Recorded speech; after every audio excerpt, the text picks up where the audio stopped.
नमस्कार, सत्यदर्शन न्यूज मध्ये आपले स्वागत आहे। मी पायल शहा। एक नजर टाकूया आजच्या ठळक घडामोडीवर। पुणे मुंबई सारख्या वन डे ट्रिप कन्सेप्ट आता सोलापुरात। वन डे ट्रिपची पुणे सोलापूर सारख्या मोठ्या शहरातील कन्सेप्ट आता सोलापुरात रुजू लागली आहे।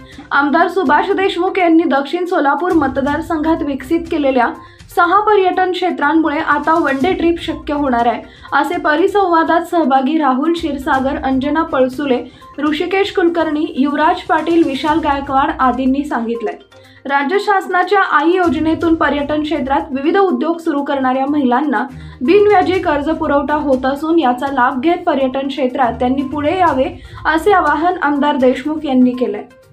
पर्यटन केंद्राच्या पहिल्या टप्प्यात सुशोभीकरणास प्राधान्य देण्यात आले असून आता दुसऱ्या टप्प्यात बोटिंगसह शहरवासियांना आकर्षक वाटेल अशा प्रकारे विकास होणार आहे। तलाव परिसर विकसित करून रोजगार निर्मितीस प्राधान्य दिलं जाणार आहे, असं आमदार सुभाष देशमुख म्हणाले।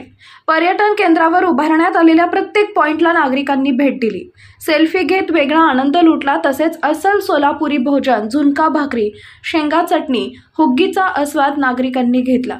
या कार्यक्रमात कुलगुरू प्रकाश महानवर, राम रेड्डी, डॉक्टर व्यंकटेश नेतन, अभय दिवांजी, निलेश शहा, सिद्धेश्वर सर्जे, संजय थोरात, प्रल्हाद कांबळे, रामप्पा चिवडशेट्टी, हनुमंत कुलकर्णी, अंबिका पाटील, जगन्नाथ गायकवाड, निलिमा शितोळे, सुवर्णा पवार, विजयकुमार बरबोडे, साई मंदिराचे ट्रस्टी यांच्याबरोबर सोलापूर शहर व जिल्ह्यातील अनेक मान्यवर उपस्थित होते।